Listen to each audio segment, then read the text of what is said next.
It's another episode brought to you by DraftKings Sportsbook, America's top-rated sports booking app. Deke, not only is it safe, but it is secure and reliable. And for all the first-time users out there, if you use the promo code MOATS, you receive up to $1,000 in deposit bonus money. Let me just say that again.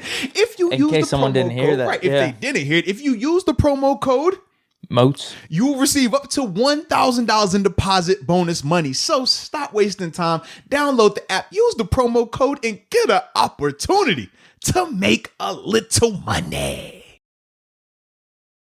All right, ready for the last one? I am, yeah. Comeback player of the year. Now, I remember we had this conversation a couple weeks ago, and I had said that because of this guy almost losing his life, that, man, I think that he was going to win this regardless, right? And I remember you telling me, like, bro, like, what Ben's been able to do because of the elbow and things like that, like, he should be the guy. You pointed to the numbers and things like that. But for me, I still haven't changed that. Dude almost lost his life. Are you going should and will for this? Yes. Okay. Okay. Because the true definition of a comeback player is somebody who's had to come back from crazy adversity. That's why I had an issue last year when Tannehill won it, because I was like, he wasn't hurt. It was just he played bad early in his career, and now because he played good, he gets comeback player of the year. Whereas for this, it's like, this is what the award is supposed to be about. Guys that, like Ben, for example, he's in this consideration. He should be in consideration, but I can't put an elbow against the injury. wrong comeback. Right. I'm like, if Alex Smith had the ACL injury, I don't even care about his ACL. If it was ACL, MCL, PCL, I'm still going to ride with Ben. But when you start showing the pictures and the graphs, which we got force-fed every week, which we saw, it went from 7 surgeries to 17 surgeries to 700 surgeries. And we're not making light of the situation, but it was just like the legend of this leg and the surgeries continued to grow to where it was bigger than, the actual leg. But when I just think of this dude and the leg looking how it looked, the gangrene that was setting in, the infections, the dude, like, okay, you might lose your leg, and then it's not even gonna lose your leg, you might lose your life. Like, when it gets to that point, it doesn't matter about statistics. And then you look at the fact that they were 5-1 under him when he was the starter, and obviously led him to the playoffs. Didn't get a chance to play in that game because of injuries, but they looked like a different team. We saw that team when they played us. Yeah, his stats weren't that amazing, but you could definitely tell he made a difference when he started playing quarterback for them. So that's my thing. It's like, if it's any other injury, it would be a no-brainer. Give me Ben. Yeah, because Cam didn't have that good of a year. Question. I don't even know who else. I guess Gronk kind of in the running, but not to the he didn't get injured. He just retired and came back. So that was my thing, man. Whereas if this is any other year versus any other injury, sure, 7. But when you're talking about a guy who was losing his life, it's the equivalent of if Ryan Shazier, and granted he's already retired, but if he were to ever somehow, some way come back and play in a game, it wouldn't matter if that man blew every coverage and didn't make a tackle out there.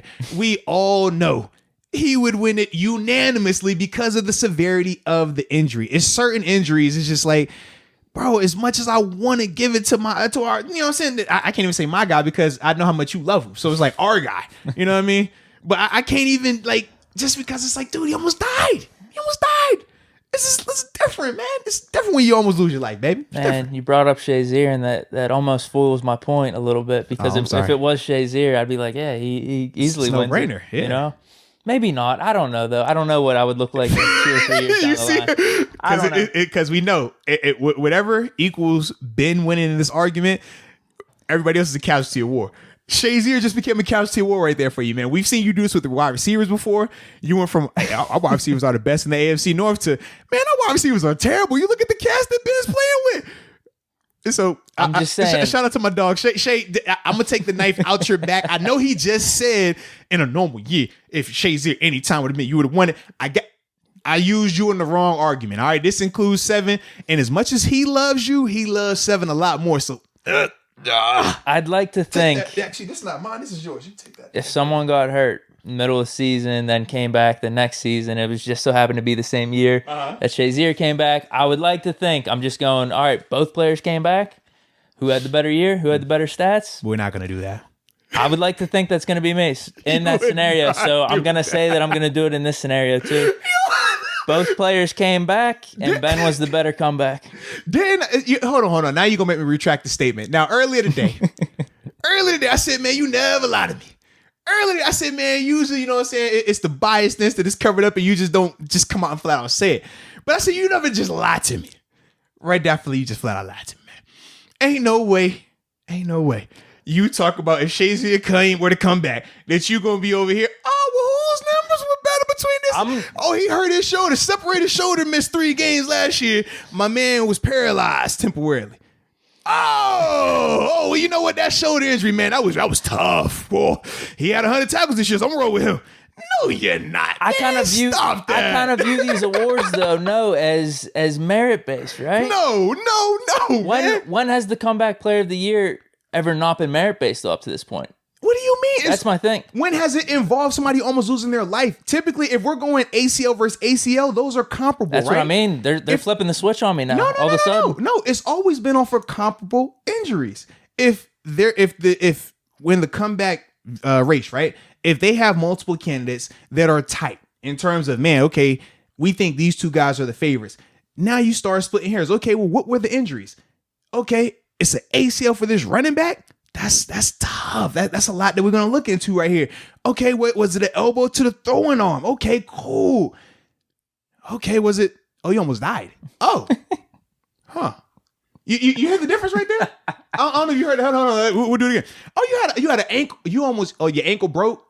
Oh man, broke fibula. Oh, that's tough. It's long rehab. Whew. What'd you do? Achilles. Oh, okay. Nice. What about you over here? You almost died. What do you? You saw Jesus for a second. Oh, you were on the road. You were going up there. Oh, you almost didn't make it back. Oh, okay. Little bit different. That's all I'm saying, man. Well, listen, dude. I do think Alex Smith is going to win. I think all the storylines, he has all the backing in the world. I'm saying who should win based off my record book and how I would do things, and it's Big Ben.